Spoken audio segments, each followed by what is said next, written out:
Crime की इस story series में आज हम बात करेंगे बिहार का वो हत्याकांड जिससे कि पूरा देश दहल उठा था। नाम होता है आशीष। आशीष अपने डायरी में लिखता है कि गर्लफ्रेंड से मिले धोखे के बाद वह घुट घुट कर जीने लगा है और वह डिप्रेशन में चला गया है। फिर वह 12 ज्योतिर्लिंग के दर्शन के लिए जाता है और वहाँ से कत्लेआम वारदात की कस्में खाता है। फिर वहाँ से आने के बाद वह अपने डायरी में लिखता है कि अब मैं मोक्ष देने जा रहा हूँ। यह क्राइम की स्टोरी शुरू होती है 20 नवंबर को। 20 नवंबर को छठ पूजा का दिन था। पूरे बिहार में खुशियों वाला माहौल था क्योंकि बिहारवासी काफ़ी धूमधाम से छठ पूजा मनाते हैं।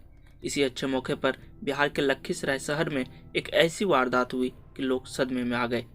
छठ घाट से भगवान सूर्य की पूजा कर लौटते समय एक परिवार पर एक सरफिरे लड़के ने ताबड़तोड़ गोलियां चलानी शुरू कर दी। हमलावर ने एक एक कर 6 लोगों को लहूलुहान कर दिया।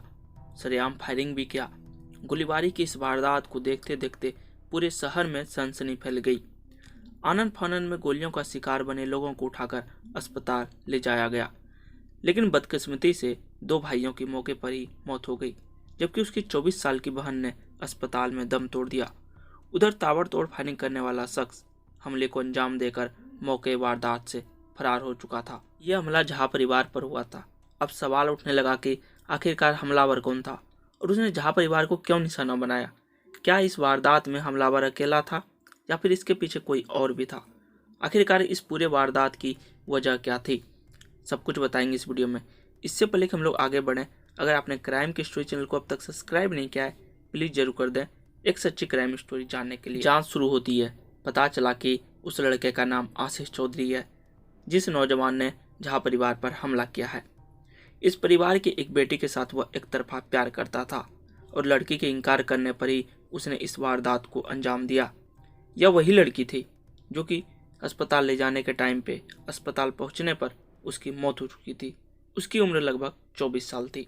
अब जब पुलिस ने इस मामले की जांच आगे बढ़ाई, जो सच्चाई सामने आई उसने हर किसी के होश उड़ा दिए। पुलिस हमलावर आशीष को तो गिरफ्तार नहीं कर सकी, लेकिन तलाशी के दौरान उसके घर से एक ऐसी डायरी मिली जिसने इस कहानी को काफ़ी हद तक साफ कर दिया। पुलिस की माने तो आशीष के घर की तलाशी के दौरान उसके घर से पुलिस को एक डायरी मिली जिसमें आशीष ने अपने लव लाइफ को लेकर 15 पन्ने का नोट लिखा था। आरोपी ने इस नोट का नाम दिया था अतीत।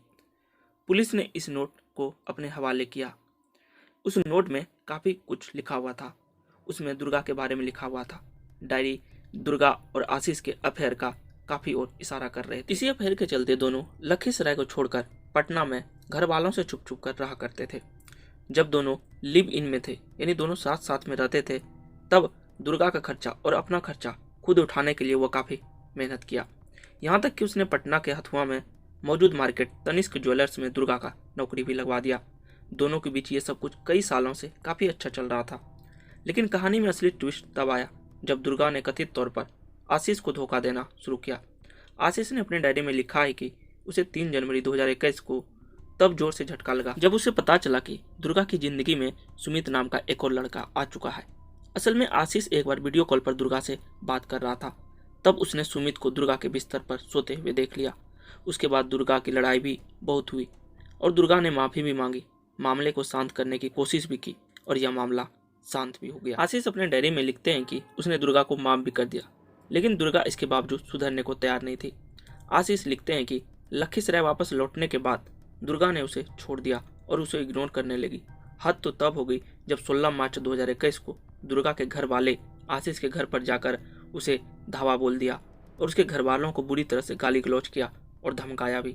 आशीष ने लिखा है कि इस वारदात के बाद वो मर जाना चाहता था, लेकिन अगर वो मर जाता तो लोग मजाक उड़ाते।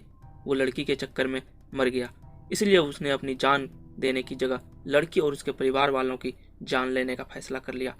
आशीष ने डायरी में लिखा है कि गर्लफ्रेंड से मिले धोखे के बाद वह घुट घुट कर जी रहा था और वह डिप्रेशन में रहने लगा। इस दौरान कुछ दोस्तों ने आशीष का मदद किया और आखिरकार वह अकेले 12 ज्योतिर्लिंग के दर्शन के लिए निकल गया।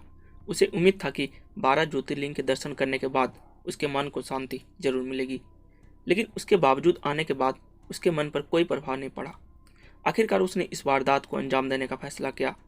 उधर दुर्गा के परिवार बताते हैं कि दुर्गा को वह काफ़ी परेशान करता था। वह उसकी बेटी से शादी करना चाहता था, लेकिन उसके घर वाले उसको शादी को लेकर तैयार नहीं थे, जिसे लेकर पुलिस में उसकी शिकायत भी कराई गई थी।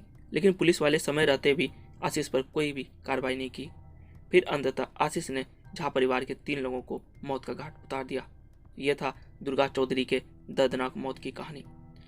आगे जो भी इस केस में अपडेट आते हैं हम आपको रूबरू कराते रहेंगे। अगर आपने क्राइम की स्टोरी चैनल को एक सच्ची क्राइम स्टोरी जानने के लिए सब्सक्राइब नहीं किया है, प्लीज़ जरूर कर दें।